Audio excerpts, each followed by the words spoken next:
নমস্কাৰ। আজি মানে আমাৰ ৰিজাল্ট দিছে হা মেট্ৰিকৰ। এবছৰ মই দিছিলোঁ, চবৰে ৰিজাল্ট ভাল। জন্মনিও ভাল, কমলা ভাগও ভাল, পাহিও পাছ কৰিছে ফাৰ্ষ্ট ডিভিজনত হেনো।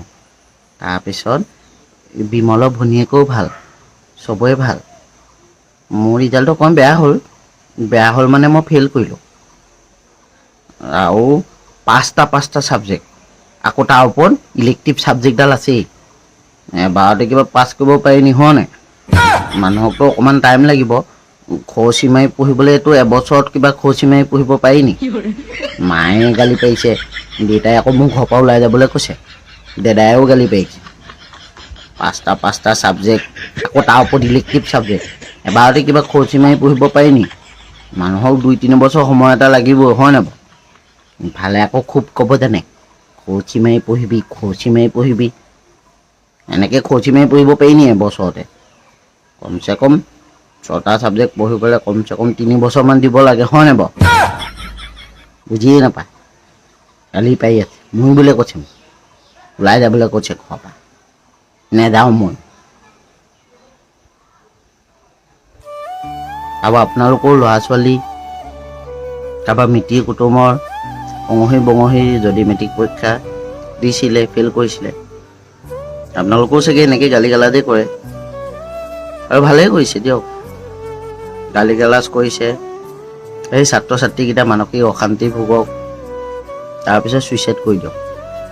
অসমত তেনেকুৱা বহুত ঘটনা আমি দেখি আহি আছোঁ আজিৰ সময়লৈকে। এইটো ভাল কথা নে বেয়া কথা আপোনালোকে বিবেচনা কৰিব। কিন্তু মই দুটামান কথা কওঁ। থমাছ এডিছনক হয়তো চিনি নোপোৱা মানুহ এই পৃথিৱীত কোনো নাই। যদিও আছে, খুব কম মানুহ আছে যি থমাছ এডিছনক চিনি নাপায়। তেওঁ জীৱনত 10,000 বাৰ ফেইল কৰিছিল। আৰু তেওঁ এটা কথা কৈছিল যে মই 10,000 বাৰ ফেইল কিন্তু কৰা নাই, মই 10,000টা ৰাস্তা চিনি পাইছিলোঁ, যিটো ৰাস্তাৰে গ'লে মই সফল হ'ব নোৱাৰিম বুলি গম পাইছিলোঁ। এইটো এটা মাত্ৰ সাধাৰণ পৰীক্ষা। পৰীক্ষাত ফেইল কৰা মানে এটা সুযোগ, যাতে তেওঁলোকে আৰু ভাল কৰিব পাৰে। কাৰণ প্ৰত্যেকবাৰে ভুল কৰিছে, ফেইল কৰিছে, এটা সুযোগ পাইছে, তেওঁলোকে কিবা এটা শিকিছে। আচল মূল উদ্দেশ্য এইটোৱে যে কেৱল পৰীক্ষাত ফেইল কৰাৰ কাৰণে বহুত ছাত্ৰ ছাত্ৰীয়ে অসমত আমি দেখি আহিছোঁ আত্মহত্যাৰ দৰে ইমান এটা বেয়া পথ বাছি লয়। ইমান এটা ধুনীয়া জীৱন কিয় বাৰু এনেকুৱা কৰিব লাগে? এইটো এটা সাধাৰণ পৰীক্ষাহে। এইবাৰ ফেইল কৰিছে, ভালকৈ পঢ়িব, আকৌ পৰীক্ষা দিব, নিশ্চয় ভাল হ'ব। গতিকে যিসকলে এইবছৰ মেট্ৰিক পৰীক্ষাত পাছ কৰিছে তেওঁলোকক মোৰ ফালৰ পৰা আন্তৰিক অভিনন্দন। আৰু লগতে যিসকল ফেইল কৰিছে স্পেচিয়েলি তেওঁলোকক কওঁ, মন বেয়া কৰাৰ কোনো প্ৰয়োজন নাই। এইবছৰ ভালকৈ পঢ়া, অহা বছৰ পৰীক্ষা ফালি দিব লাগিব।